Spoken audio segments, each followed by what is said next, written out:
come in, I just wanted to let you know there are people coming in. So thank you, everybody who's coming.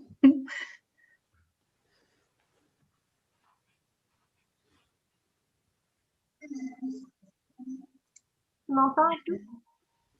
Oui, mais le son n'est pas très bon de ton côté. De mon côté? Le son. Enfin, on distingue ce que tu dis. Mais enfin, pas grave. Ça devrait aller. Ok. Je vais essayer d'augmenter le son. Au maximum. Peut-être qu'il faut réduire le volume un tout petit peu, non? Sur le volume? Ok. Comme ça? Peut-être, oui. Don't hear a difference. Oui. C'est bien? It's a little better. It sounds good, Dora? Yes? It's still very quiet. Yes. Very quiet. And now? No, it's still very quiet. Your headphones don't have a microphone, right? Ah, perhaps I have to... Yeah, Pas maybe. sur ton, comment dirais-je, ton casque. And now? C'est mieux, un petit peu mieux. Better? I don't know the problem. Hello, Sarah.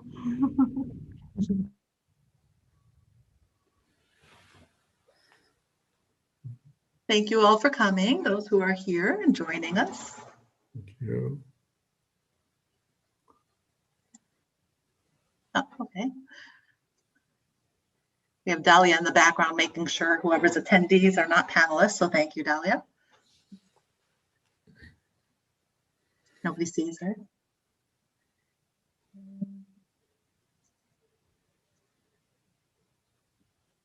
Okay. Let's give everybody another 2-3 minutes to come in. Slowly coming in. It should be a nice group today.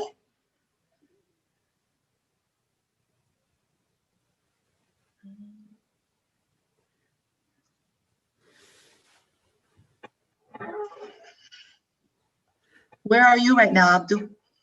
I'm in Rabat, Morocco, and I wonder how much snow you did get this morning. I'm actually in Israel, so I didn't get any snow. Okay, I'm wearing short sleeves.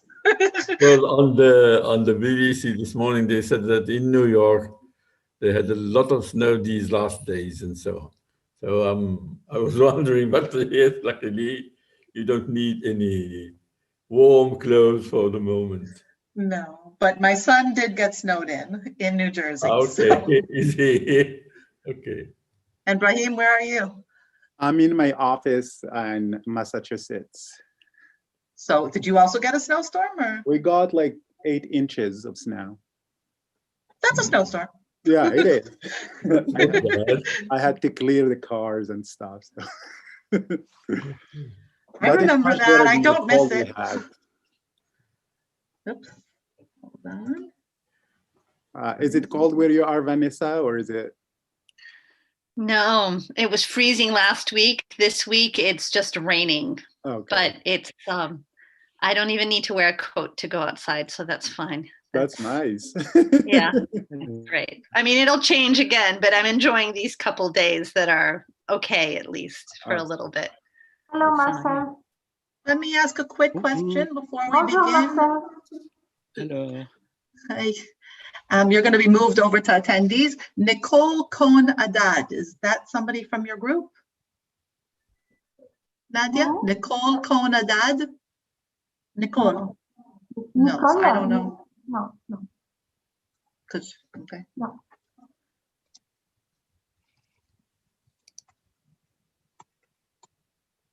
Okay. Well, I think we're ready to begin, if you're ready to begin. Yeah. So thank you all. Oh, we already have a question. We didn't even start. No, we don't hear you, David. David Ben Susan is asking. I'm going to explain that in a moment. So, okay, let's begin because I see there are already questions. So first of all, welcome everyone.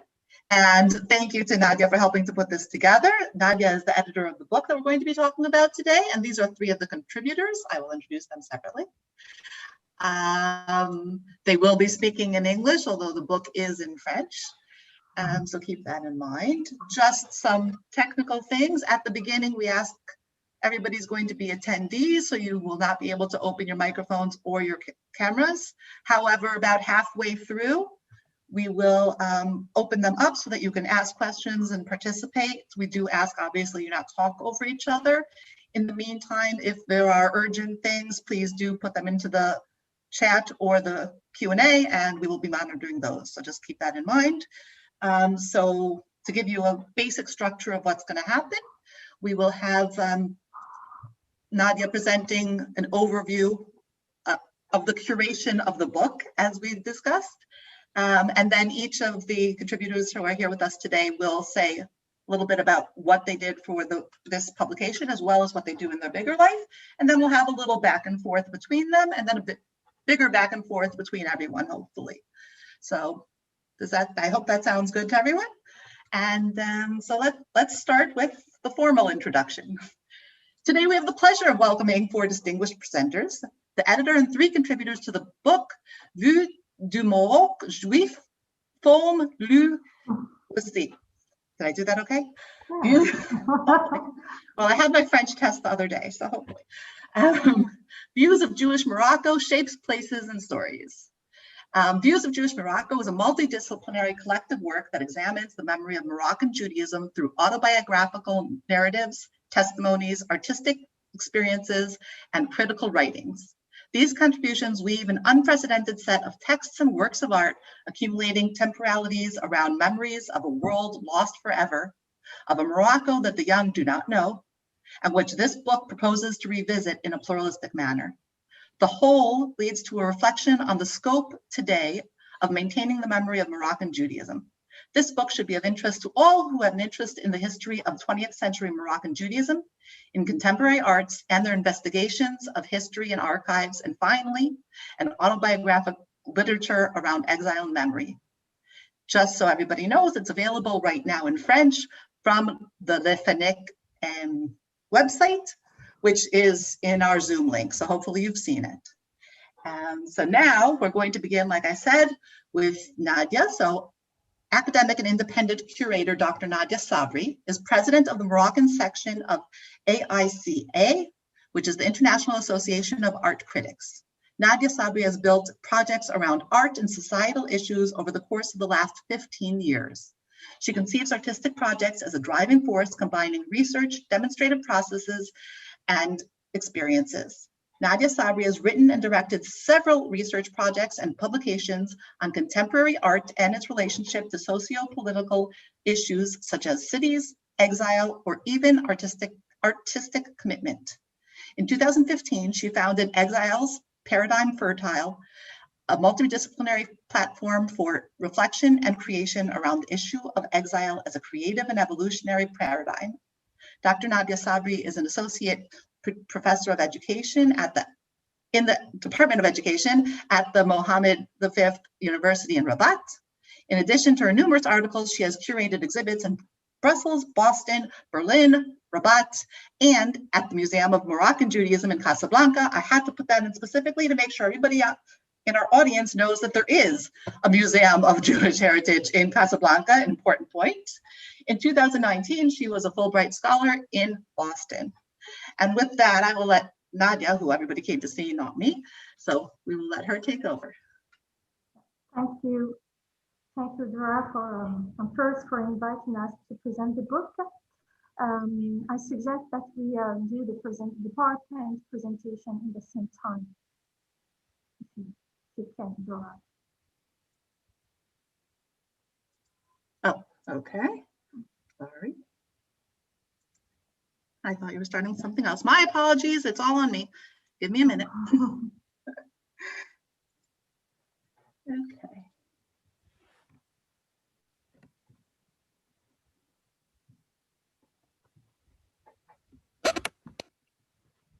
Thank you, Dora. So, Views of Jewish Morocco, Fonts, Places, Narratives is a book edited by Le Fennec Editions in 2020, in November 2020. The book is composed of a set of notebooks that reproduce artistic experiences, autobiographical testimonies, and critical writings around the memory of Moroccan Judaism. With a preface by Abdou Filaly Ansary, presented by us, who opens our book on the theme of departure and memory. Our editorial choice. Apologies, I'm going to interrupt a moment, Nadia. It's difficult to hear you. Maybe try to turn up your volume again. Okay. Or a different microphone. I'm sorry.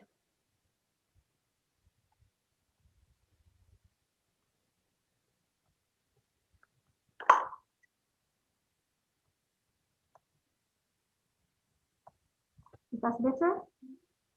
A little bit, yeah. A little bit? Oh.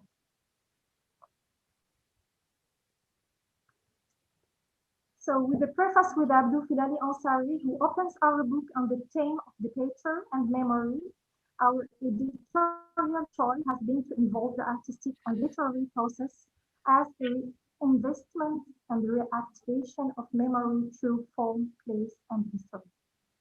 Our editorial approach is multifocal and interdisciplinary, considering the artistic process, the writing testimony, the critical text,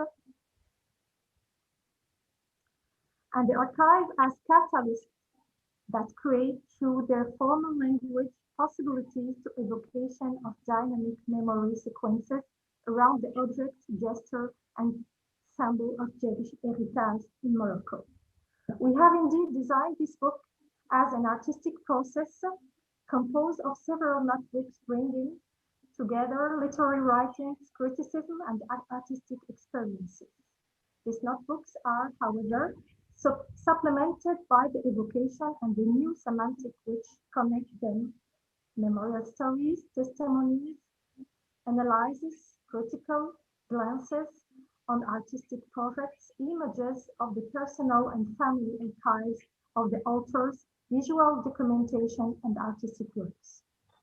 Our work is an achievement of the multidisciplinary platform Exile Fertile Paradigm platform that we founded in 2015, starting from an artistic reflection on exile.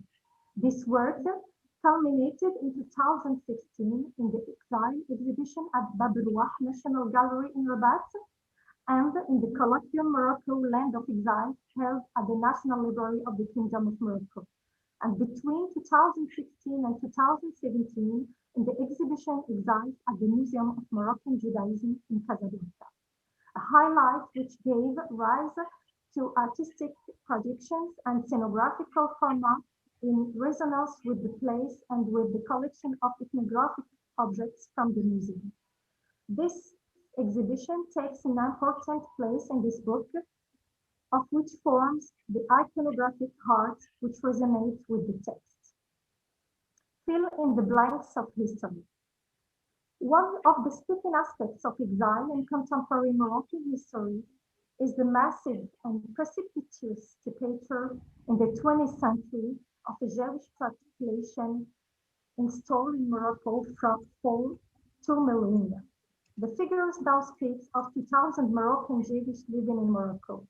This figure becomes more telling when it's compared to that of 20,000 or 100,000 or 100,000 Jewish Moroccans who used Nadia, to live. I'm so sorry, but it's still very unclear. Would it make sense for you to either send what your presentation to either me or Vanessa, and then maybe we would read it for you and you can just answer questions? You can't hear me? Not very well, no. People have been having great difficulty hearing you. So I can send you the text, perhaps. Yes, I think that would be good. So I do apologize to everyone. Obviously, I'm not familiar with this as it should be, but I'm happy to present it, and then Nadia will be here for questions. That will take a few minutes.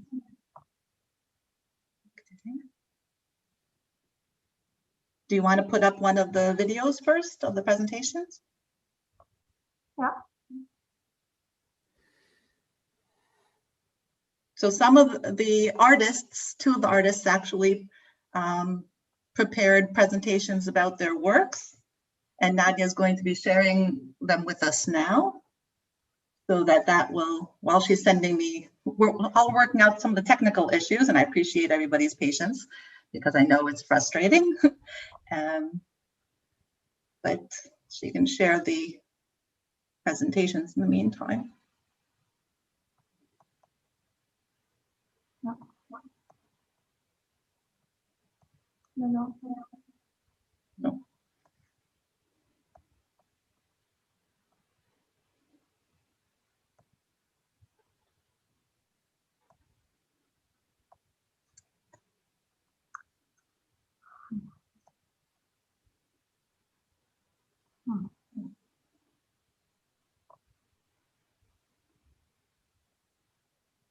The same one you shared before, right?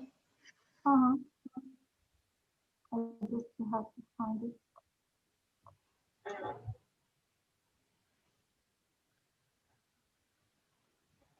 Nadia, est-ce qu'il est possible d'envoyer la présentation? Non, c'est trop lourd. Non, ce qu'elle propose, c'est que je partage la vidéo de Ulrike Weiss. C'est ce que je vais faire. Voilà, elle est là.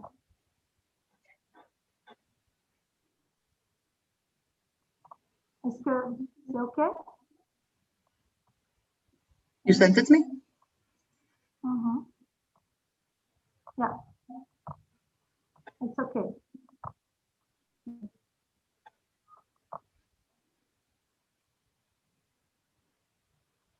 And you did share sound? No, there's no share sound. Remember, like we did before.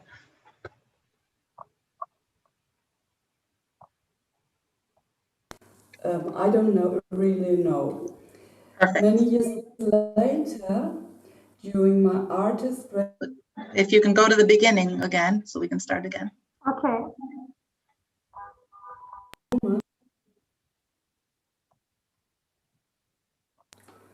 a long time ago, I started my interest in Jewish funeral rituals in the cemeteries at Jewish cemeteries in Berlin. Maybe it has something to do with my own family history. I don't really know. Many years later, during my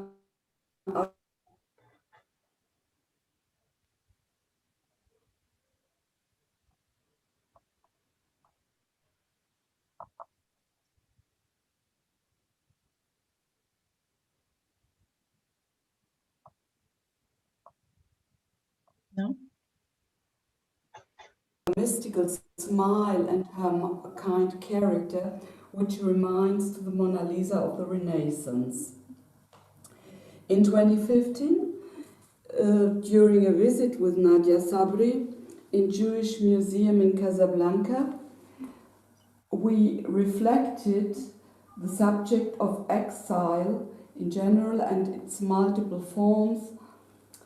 And later on, we continued with our research about this subject at the Jewish Museum in Paris. First of all, my work focused on the processing of visual archives, of which I found a large quantity there in the museum. During our research, Nadia and I had an intense exchange about what are the most interesting aspects in the lives of these women. And we found out that it is the manual work such as tapestry and metal weaving, embroidery, sewing clothes, and even the adornments of these women themselves. All this with the objective of creating images for the loss. That means what a people pertains if a large part of its population sets out to emigrate. I found that the direct artistic intervention on the photo documentaries be the most suitable technique, as there are collage cut, discovering parts followed by sculptural forms in paper and even a video. Creating images for loss and disappearance. And the expressing forms in my work has become covered faces, empty hands, hands without work, cotton hands, and so on.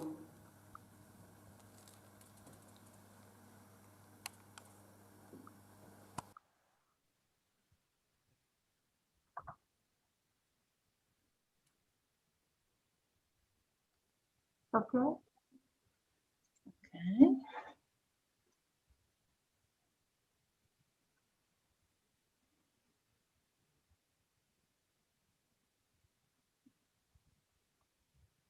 Did you send it to me?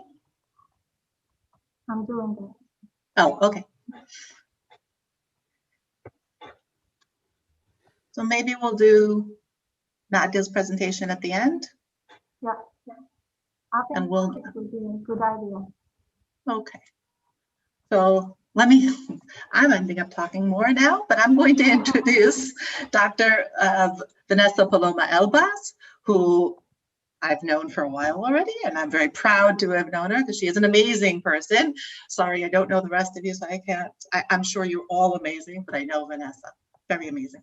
Is a research associate at the University of Cambridge and Peterhouse, working on the ERC funded project, Past and Present Musical Encounters Across the Strait of Gibraltar, which constantly has posts on Facebook, really interesting things going on, constant programs.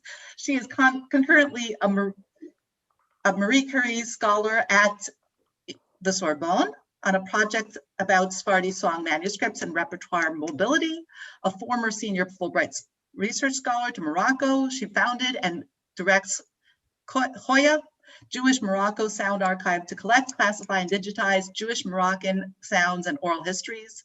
Dr. Elbaz was the first recipient of the AFS Florence Amzadeh Award for Scholarship and Outreach, and she's a Broom and Allen Fellow of the American Sephardi Federation. She's also an internationally known performer of Moroccan Jewish musical repertoires. She has appeared in the international press for both her research and performance work on France 24, New York Times, L'Express, MAP, Al Jazeera, et cetera, et cetera. And in case you're not all tired enough, let's hear what she wrote for this publication. So Vanessa's going to share a little. Thank you. Okay, so I love that we're having a very dynamic presentation, which is actually a hallmark of Nadia's work, is this dynamism and movement of all these different players, actually, artists, creators, intellectuals, really integrating. One of the things that I thought was so exciting about collaborating in this project, which was that it wasn't just the book, but it actually had all sorts of different moments that were happening and spaces. So Nadia had this concept that existed then in certain spaces, gallery spaces and museum spaces, but then also in spaces for intellectual exchange. And then also there was a conference that happened in this historic space in El Jadida at the Cistern. And so this very real movement across place and exchange, and to kind of almost, I would say, splinter the harshly held ideas that we might have about these concepts of exile and about lieu, right, place. And I have a phone call coming in. I'm sorry about that. And about place and the stories that we tell about place. So with this story part, this is how I came into it. I met Nadia actually through Miriam Tanji, who was coming to Morocco for the exhibit and the colloquium, which was on Purim Day, which is a very important, also symbolic day in the Jewish calendar, because of it's the day of having masks and taking off masks. And so here, this very interesting exchange, intellectual exchange, was happening around the holiday of Purim. And then we met, just as Ulrike Weiss explained, you know, that they had this meeting that was very dynamic and very, very interesting. Well, we had the same thing at the Casa Voyageur. No, it was Casa Port train station. Yes, we met at the train station. We sat there and we kind of downloaded into each other words and thoughts and ideas, and what I was doing and what she was doing. And it was this like meeting of souls, basically, where we were really able to we're coming from very different disciplinary approaches, but actually the lines that are interconnecting these different disciplines are the same lines. And so how to come together and bring, and what I think is really amazing about the way that Nadia works is that she can see that, and she knows how to then bring the people in and to turn it into a unit that works with multiple components. And for those of you that will buy the book and see the book, you'll see that it's visual and it's emotional and it's intellectual, and it has all these different aspects.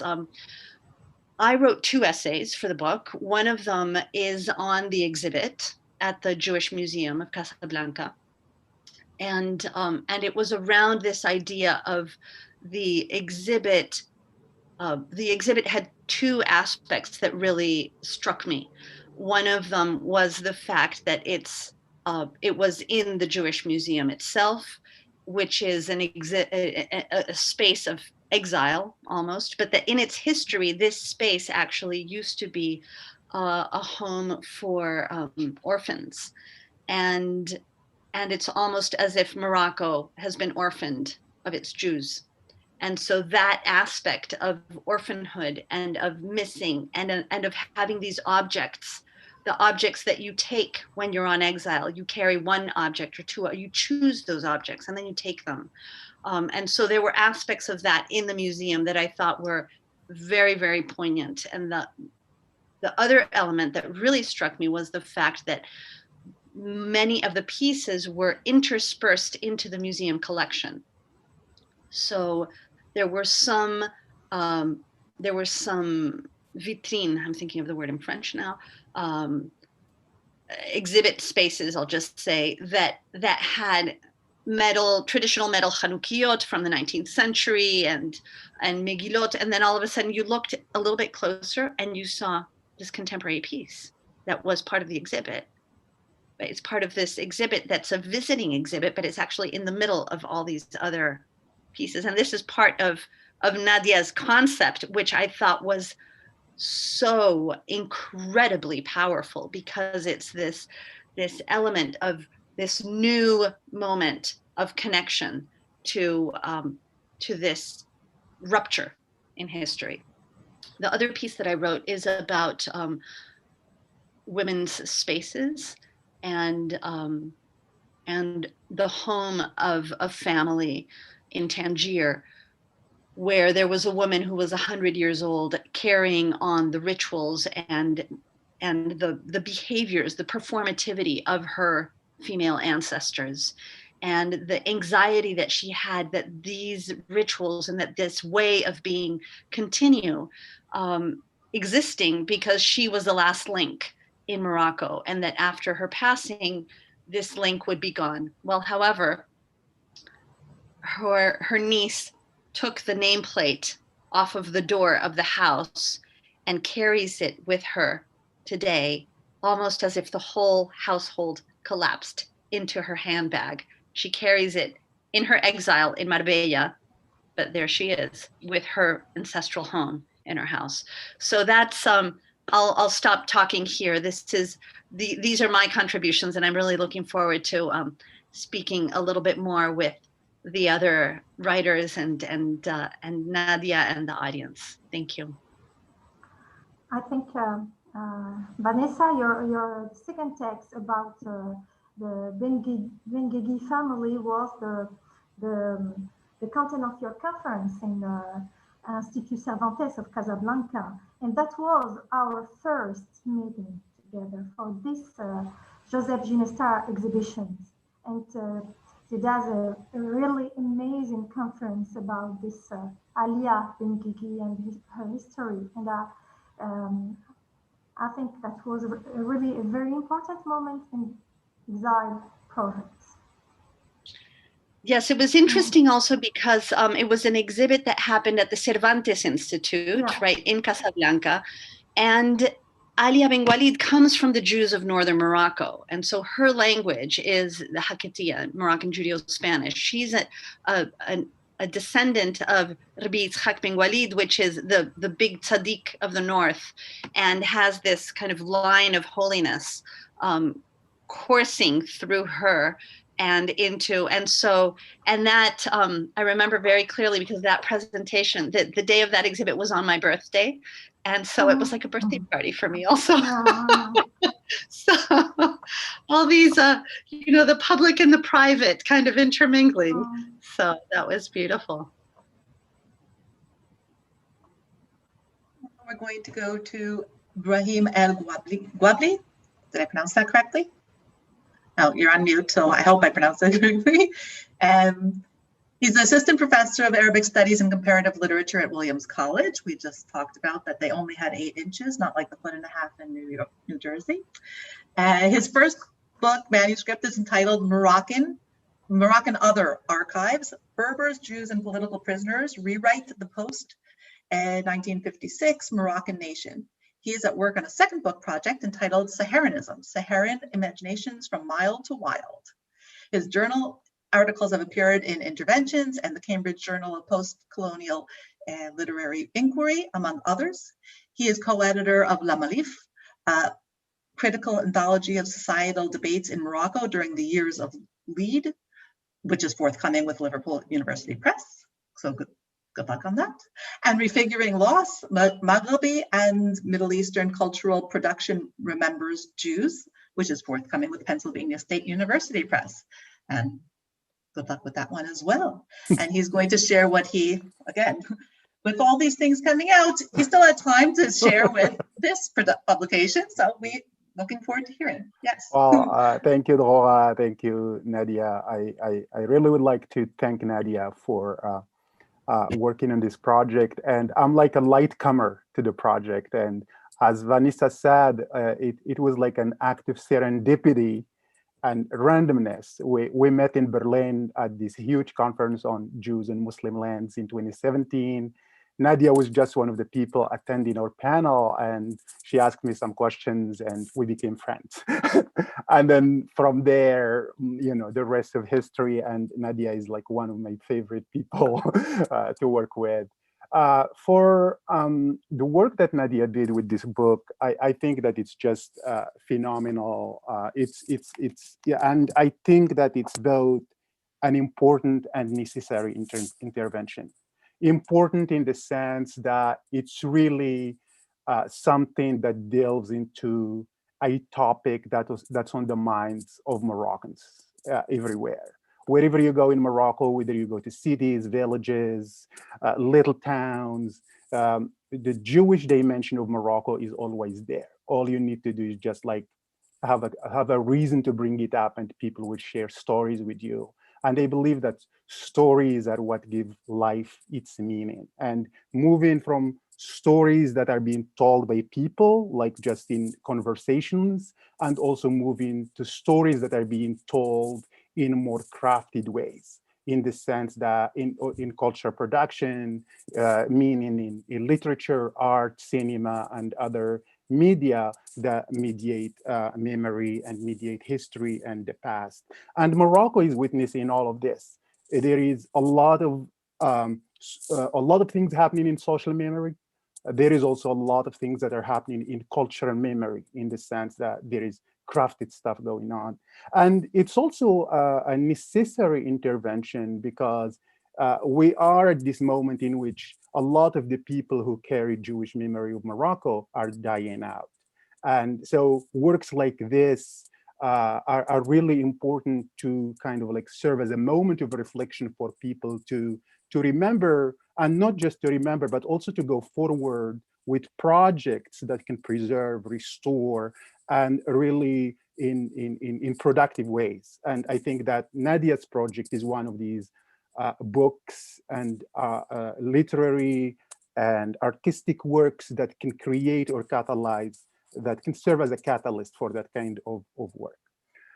In terms of my own contribution to the book, I wrote a piece that I called, I played on the similarity in French between la voix, which means the voice or the sound, and la voie with an E at the end, which means the path, le chemin, the road. So I talk about how the intersection of Jewish both voices and paths in things they had read in the past and I lived in the past.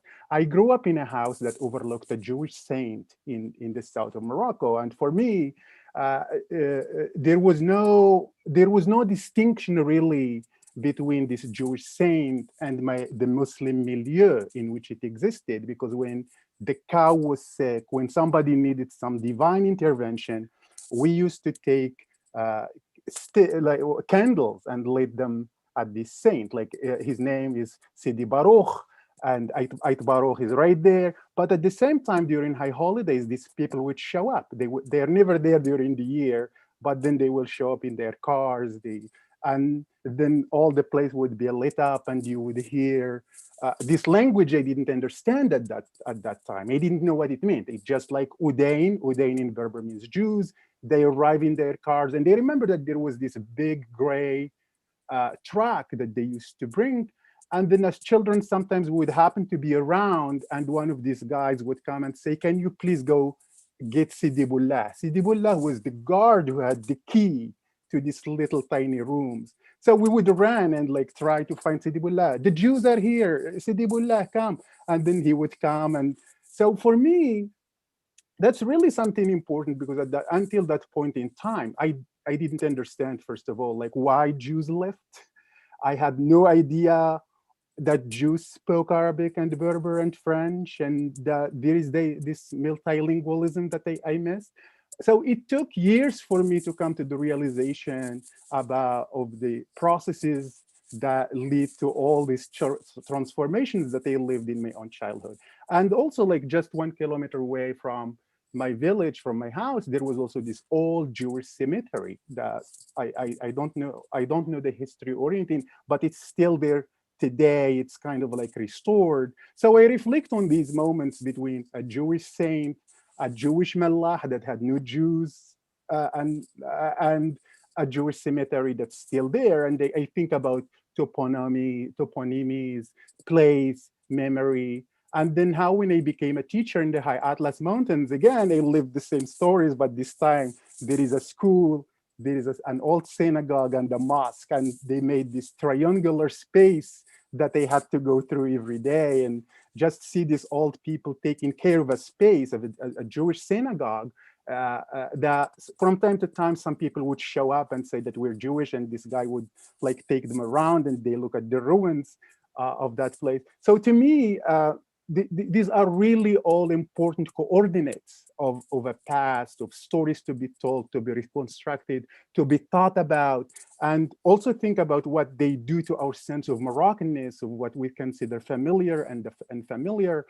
And finally, I also tie that to literature, because at the end, like you live in social memory, in what people are saying and thinking, but then there is also intellectuals, filmmakers, who are taking this raw matter that exists in society and turn it into crafted knowledge about history and past and memory. So that's my contribution to the work. So it's a reflection on my personal trajectory taking into consideration the larger society and then thinking about culture and history in Morocco.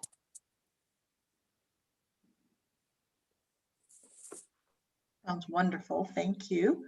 I'm going to now introduce our third participant, and hopefully Nadia will come back after that. So Abdou Filaly Ansary was trained in philosophy. His dissertation was entitled The Notion of Intuition in the Philosophies of Spinoza and Bergson. In addition to various lecture positions, he was the director of the King Abdulaziz Foundation for Islamic Studies and Human Sciences in Casablanca. In 1993, together with colleagues, he launched an Arabic and French journal called Prologues, Revue Maghrebi du Livre, something like that. He is the director of the Aga Khan University Institute for the Study of Muslim Civilizations in London. He has translated and written many articles in international academic journals. Well, again, thank you very much for having me in this discussion, especially that, and for this very generous presentation, because my contribution to this work, in fact, is very modest. I have been asked to write the preface, which is a short text, and in writing the preface, I discovered something that seems to me very important about this book. It is quite unique in the world of publishing, especially in our part of the world, but I think also everywhere, because it has succeeded, in my opinion, to combine two things, to offer some scholarly works, but also to make itself very enjoyable to very large audiences. So it's a book which could be at the same time a kind of coffee table book, but also an enjoyable one that people not only look at it as a kind of gift and so on and forget it out with time, but rather as something that can be really useful. And in the preface, what I wanted to highlight were two things. One moment in the past. I have chosen my first reflex was to come back to that moment in January 1492, where the last king, Muslim king in Spain, was surrendering to the Reconquista forces. And it was a very dramatic moment because he had to, well, he was a king after all, even if he had been defeated, he had to keep himself, but at the same time, he could not refrain from crying at the very last moment. And this is what seemed to me to express maybe one good way to express the feeling in our societies about these moments of very recent past. We have not been defeated by any armies or whatever, but in this, the feeling of separation is something very, and the tragic feeling, I'm sorry to say it in this way, but it is felt as a tragic separation. And this is the second thing that I wanted to highlight in this preface, and which was the idea of great separation, because this is in fact the first time in the history of Muslim societies to live only among themselves, if I can say, to exclude every form of one important form of pluralism or otherness or whatever, where they had Muslims had the opportunity of having with them, of course, it was a minority and which was not always treated in most decent ways, to say the least. But anyway, Muslims had always the Judaism and its scholars and its rabbis and so on amongst them, and had opportunities to interact with them and so on. So that was very important. But I found out afterwards that the expression of great separation that I once proposed to some colleagues here to use as to refer to that moment. And I had the idea of proposing a kind of conference on it, to look at it for what it means for today, but also what consequences it could have for the future. Unfortunately, well, maybe fortunately, someone else had already proposed the expression as a title for the same events, or to describe the same, or to refer to the same sequence of events. and he was much better qualified than myself, I thought, to do something about that. He died recently. It's the historian of Muslim societies, Bernard Lewis. So he was the first one, but I was not aware of it at that time. Anyway, for me, the book is something, as I said, it's quite unique by itself, because it combines these two aspects. And I think it should be also unique, because if you look at the time, in the sequence of what is happening nowadays and what we expect to happen in the future, it will mark, I think, a beginning, not an end. It won't be just nostalgia for something that happened that has gone forever, but it will surely be a first step in thinking about what people have been living. How come now this becomes for us so strange, so far away, that we lived together? That when in the preface also, I mentioned that we should talk about Jewish communities, insisting on the plural, because in this part of the world, there were Jewish communities high in the mountains and so on, and who were so well integrated, if I can say, in the natural and human context, that the fact that they, as the Brahim had said just before me, the fact that they were no more here was a great shock. So anyway, what I would like to stress here is that I think that this book is a bouquet, in fact, of contributions of different kinds, and from the scholarly to the artistic and so on. And I am sure that it will be a beginning and that it will make history in this way. This is what I would say about my modest contribution. Thank you very much.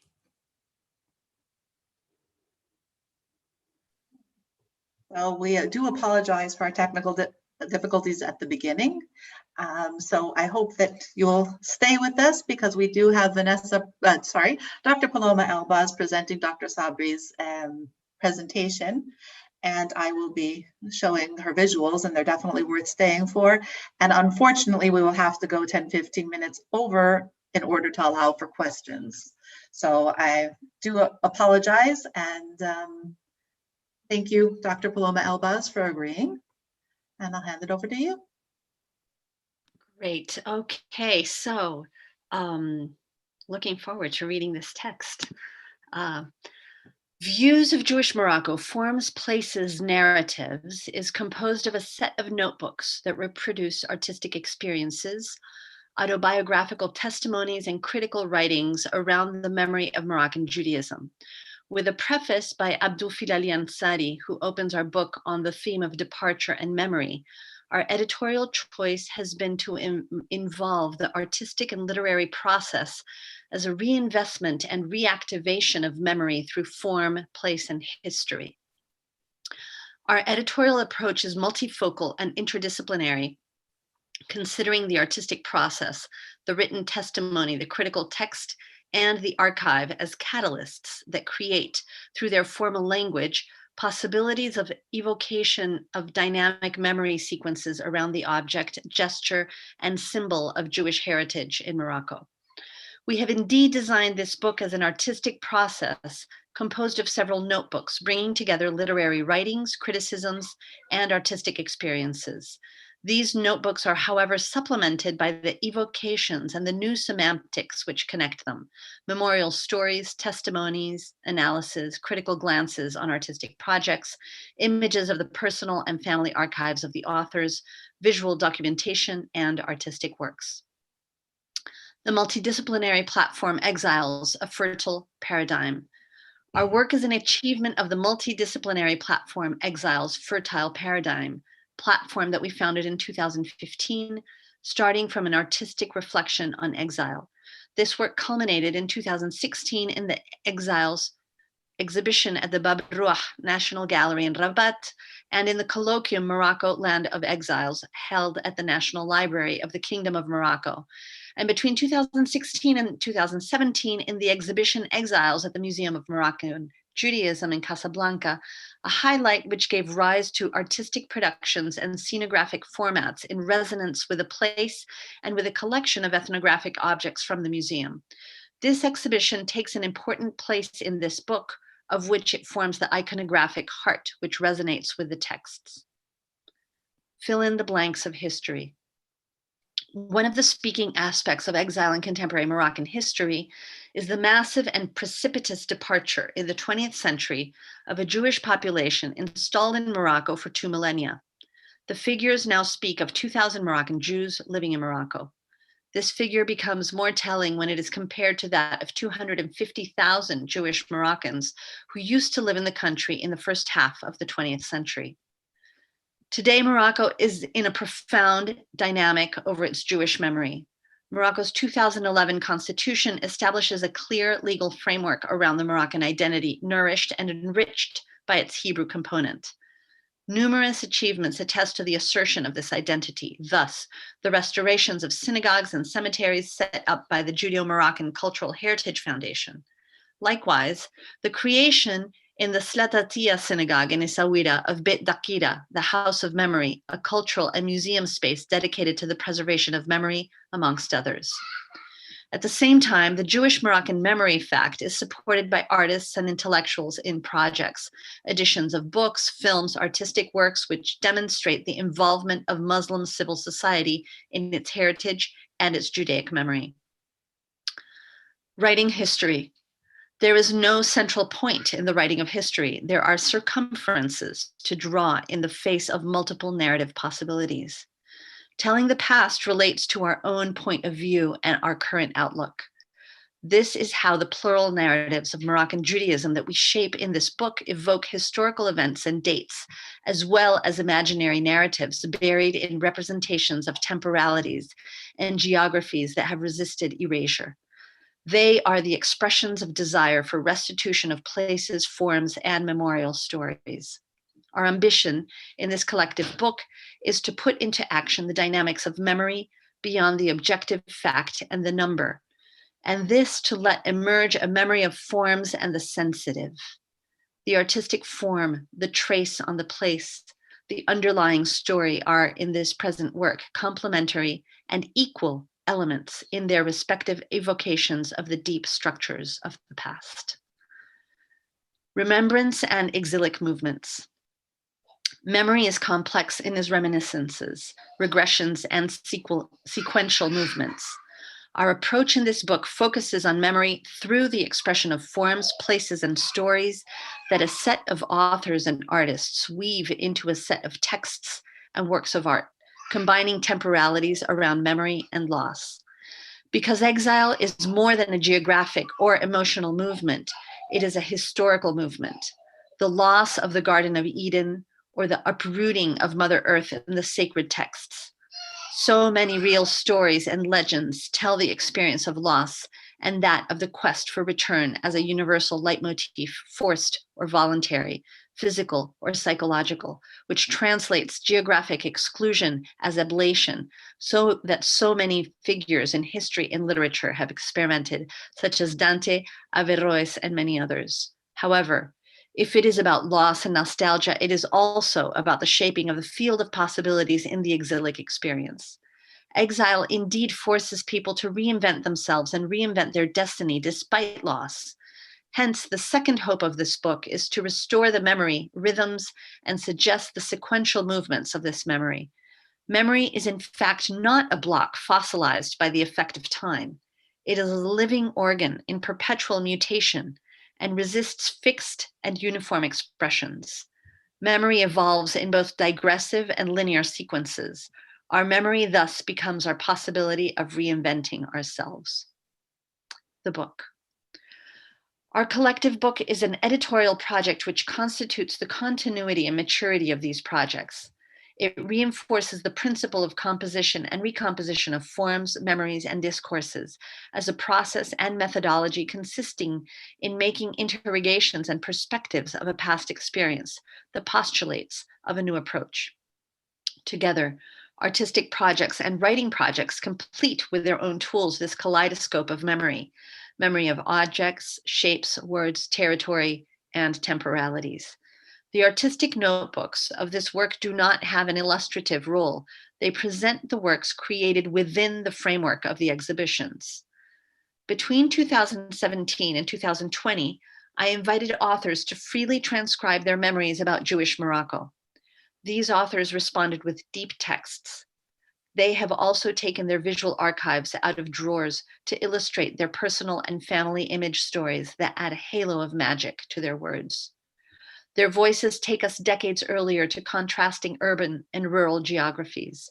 Indeed, we set off with Marcel Benabou in the Meknes of the 1950s. The author reminds us in his laughing voice, and 70 years after leaving Morocco, that exile can be a happy choice. Jean Lévy, in a piercing testimony, makes the memorial diagnosis of the urban in the metropolis of Casablanca from the 1980s to today, evoking in jerky images the successive waves of migrants from all sides who continue to mark the city. In implacable reasoning, Jean Lévy shows us his own predestination to exile.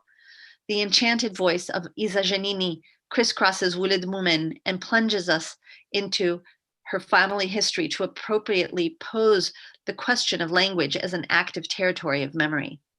For his part, Sami Shalom Chitrit traces the landscape of his childhood in Rissani and takes us in his poignant story to the Tafilalt of the year 1960. The author traces and streaks the rhythms of the Russian dolls of exile between Rissani, Ashdod, and New York. With reminiscences succeeding others, our work is a layered superposition of dates, places of departure, and places of arrival. Paris, Berlin, New York, Casablanca, Tangier, all accompanied with archive photos where the looks of the ancestors by their fixed presence still bring us back to other temporalities, to other presences, absences. In addition to the author's autobiographical discourse, there is a critical discourse that is no less emotional. A curatorial notebook is thus devoted to our exhibition at the Museum of Moroccan Judaism in Casablanca and to the experience of works and objects of memory to which this museum is dedicated. Skhor Rehil, curator of the museum, leads the way with her testimony on her ambivalence between the two cultures of Islam and Judaism. Also, Sarah Dornhoff questions the deployment of Ulrike Weiss's artistic work through the force of the visual archive. And Vanessa Paloma Elbaz retraces the contours of the works in the Exiles exhibition in resonance with the memorial objects in the collection of the Ethnographic Museum. We dedicate our curatorial text to our view of the museum's space and to our curatorial approach. In both an autobiographical and scientific text, Brahim el-Guabli looks back on his childhood memories around the mausoleum of Ait Baruch in the southeast of Morocco. The author reminds us that despite the departure of the Jews from this region, the Muslims continue the ancient tradition of extending their vows when the need arises to the holy healer. Brahim el-Guabli thus makes us survey his own toponymies of loss in the footsteps of the synagogue in the village of Tizgi Barda in the High Atlas. Tizgi Barda in the High Atlas. Another synagogue in the south of Morocco in the Ifran of the Anti-Atlas is at the heart of the approach of the architect Abderrahim Kassou, who returns 20 years after the restoration he had carried out of the synagogue in the footsteps of this site to ask the meaning today of restoring sites dedicated to Jewish memory. Vanessa Paloma Elbaz devotes her text to the symbolism of the parent company and multiplies the voices of the testimonies of the Ben Walid family in Tangier. The author tells the micro-family story that ends with the death of the 100-year-old mother, the mother house having disappeared, only the memorial elements of the descendants who went to other places and the symbol of the copper plaque on the door of the house remain. Our entire book is punctuated by notebooks devoted to the artists' experiences of the Exiles exhibition and their works produced as part of the project. Thus, the notebooks of Ulrike Weiss, Mustafa Akrim, Miriam Tanji, Josep Ginestar, and Jamila Lamrani document their efforts and reproduce their words in the forms of fragments of interviews carried out with them. The artists' approaches pose questions about memory and exile and open up new perspectives. The artistic experience. The idea of investing the space of the Museum of Moroccan Judaism in Casablanca, its history, and the micro and macro stories of the objects that make up its collection was the starting point of the exhibition Exiles in 2016-2017. When I first visited the museum in the summer of 2015, my encounter with this place immediately gave me a sense of strangeness, the feeling of not being in a museum in the common sense of the term, the way in which the building was given to see and read the collection of ethnographic objects presented in display cases, aquariums, as well as the vignettes told not without heterogeneity, snippets of stories, places of Morocco are evoked there, dates, cult stories, and those of everyday objects. Moreover, the building did not directly announce its identity. You have to go through a whole stroll in the district to reach it, a succession of losses and misguidance in the residential district of the Ouaziz, where the only signage museum, which museum, serves as an indicator and landmark. Present and not present, visible and invisible, the Museum of Moroccan Judaism can be seen as an in-between, an unintelligible space, despite the didactic character of the vignettes that present the place and the collection.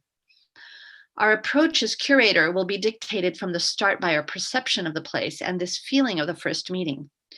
In 2016, during our scouting visit to the museum with the artist Mustafa Akrim, we both expressed our interest in the face of this strangeness due to the ambivalence between visibility and invisibility of the place as an interesting breeding ground to highlight in our artistic approach, like a mirror space, a heterotopia of the quest.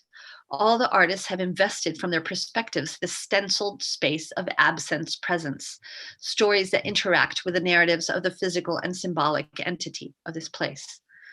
My meeting with Jorge Gil, curator of the museum, was also decisive.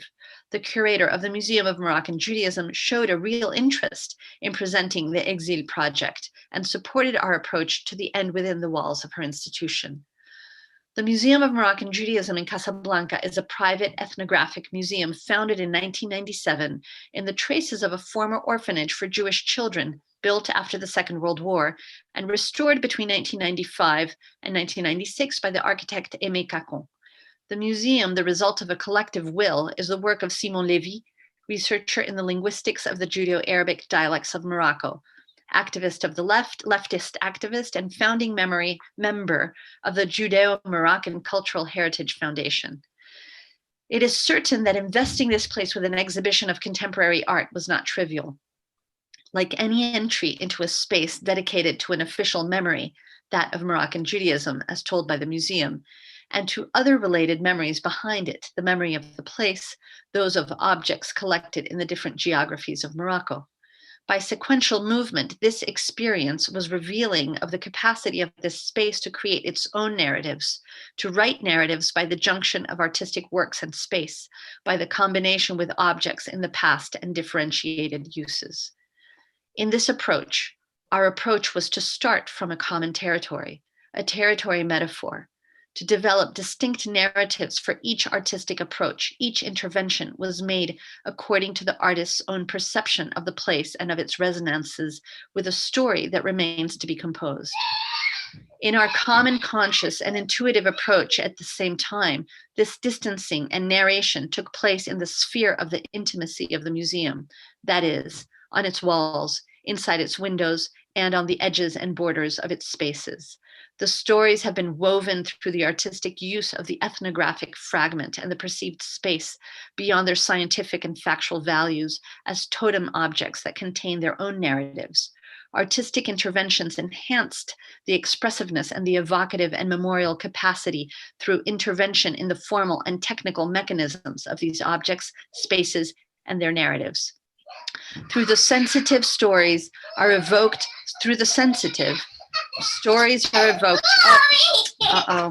I'm sorry. I really apologize. I have a toddler in the house that has just walked into.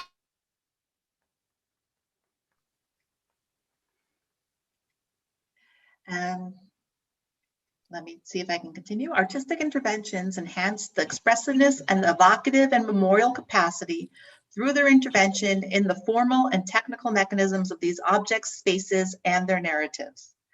Through the sensitive, stories are evoked via approaches of fragmentation, enlargement, collage, molding, quotation, evocation, putting into perspective, or even cutting of elements into fragments, which are gathered and stitched together by their effect of evocation and reminiscences. I'm going to share. Oh, that's okay. Yeah. I'm going to share a few more here. And then I'm going to actually allow everyone to participate and ask, and hopefully Nadia can participate as well with answering questions. So as soon, you should get a message, all the participants, that you are able to open your microphones and your cameras. And if you have questions, please type them in. In the meantime, please talk amongst yourselves. Brahim. There's this last conclusion that I think might be interesting to close off with. Despite the experiences of the margins and limits of our wanderings and exiles, the reality principle constantly draws us back to our center and to ourselves. Two questions that I have asked myself and continue to ask myself: how do I fill in the blanks in the history? And where would this call come from, which pushes us to dust off certain layers of our collective histories? It is certain that our duty to remember is not only valid for past and future generations, it is valid for us at the moment that we are, that is to say, for our present. This is why this book has the ambition to break free from the patina of time, nostalgia, and backwardness, to act on memory as a dynamic of self-invention. Thank you. That was actually important. Beautiful. Okay, is there something small you want to add, Nadia, since you didn't get to talk?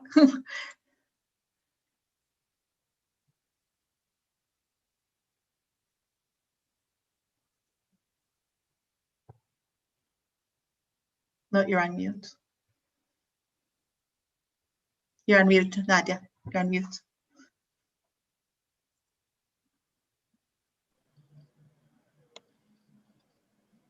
You got a thank you anyway, Dr. Sabri. You have a thank you. Thank you, Vanessa. It was perfect. Is there something that somebody would like to add, or do our panelists want to share something? I think it was a very full presentation. So in the end, with our issues. This is Nicole Cohen-Adad, and I wanted to thank Madame Sabri. It was really a great presentation. Thank you very much. Okay, and we were asked if the book will be available in English. So I don't know, Dr. Sabri, if there's a possibility of it be coming out in English as well. That was the question.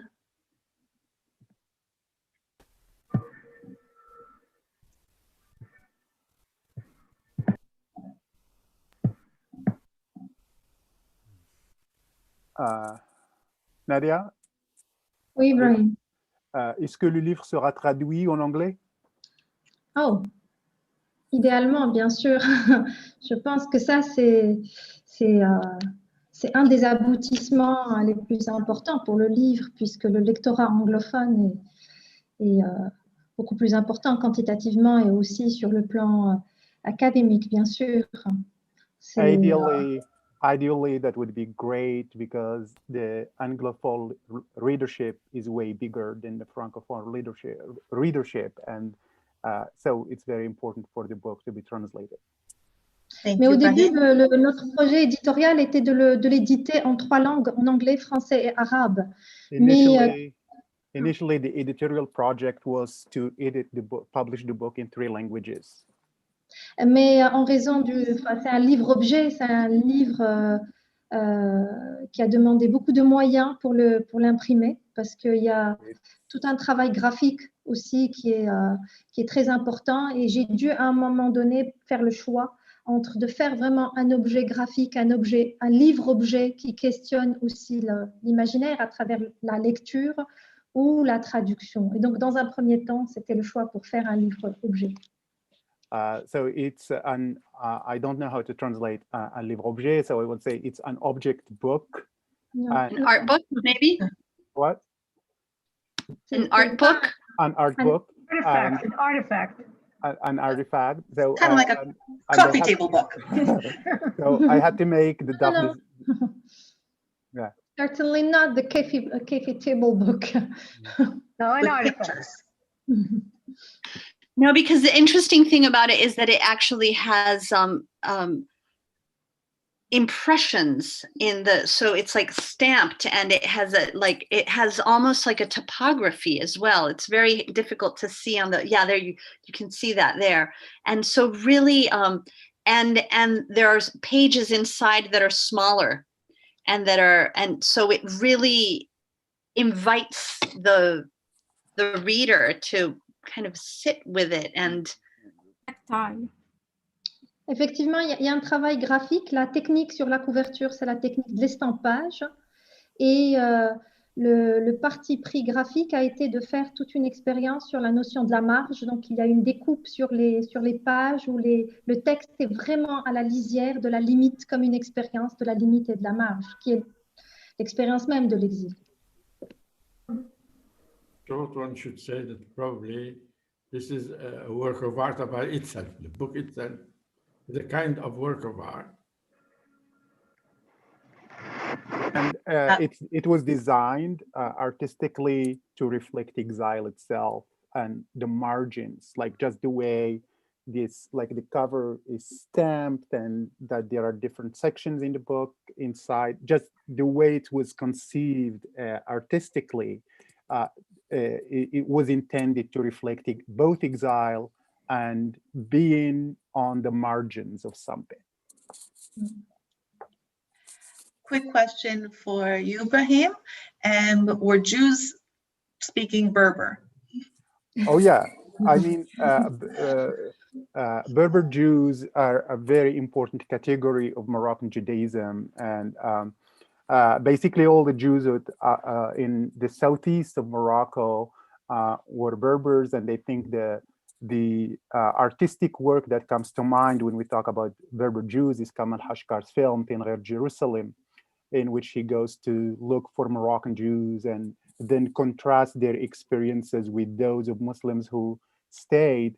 And personally, I've met Moroccan Jews who speak Berber or still speak Berber, and they're very proud of that. But at the same time, like, speaking Berber did not mean that these Jews were limited to Berber only, because they also speak Arabic and French, and they really embody that Moroccan multilingualism that's available to people living in the same milieu or the same space. And what's interesting is then what that Berberness becomes later. Does it become a Mazir? Does it change? Does it get transformed? What's built on that Berberness from? But the bottom line is yes, there are both Arab and Berber Jews in Morocco, and actually Berber Jews are a category that has not been written a lot about. It still gets subsumed in academic and scholarship, academic works and scholarship under the Arab Jew. So when we write like Maghrebi Jews, we're actually trying to kind of like snatch that category under this umbrella of the Maghreb and to open it up more for like thinking about Berberness, Africanness, and other things that further complicate the different layers of belonging that Jews had either in Morocco or Algeria or other places. So I do want to say thank you all for sticking with us with our little bit of technical difficulties, although personally, I have to say it was definitely worth it. I'm glad that I stayed. And thank you very, very much, particularly to Dr. Sabri. I'm just in awe of your work now. So now I will add that to the fact that just incredible work, both in the exhibit itself, but also just the book, pulling it all together and as a work of art. So, and thank you to Dr. Paloma Elbaz and Dr. And you said I pronounced your name wrong before, so I'm going to say to Brahim, thank you. And to Dr. Filaly Ansary, I do apologize. It's not Guabli? Well, you're on mute. It's El Guabli. El Guabli. Yeah. My apologies. I do apologize. And so thank you to you all for coming, and thank you to all for participating. It was just, it's wonderful. And I do hope that we all do get to read it in French or in English. And I invite you all back to future programs. Thank you very much. Thank you. Thank you. Thank you, Drora, for inviting us. Thank you so much, Dr. Sabri. Thank you, Vanessa. Thank you. Beautiful Yes, text. for What an delving. honor to read that. Ah, I love it. It's amazing text. Merci you. d'avoir été ma voix. Écoute, tu sais, je pensais au moment the moment at Slat el-Fassin when there was the head of the government that was reading the text of His Majesty, and he was there as the voice. And I was thinking of that as I was reading your. Merci Vanessa. Merci beaucoup, merci beaucoup. Merci à tous. Merci à tous. Merci Drora. Merci. Merci, Laura. Bonsoir. Thank you. Bonne soirée. Au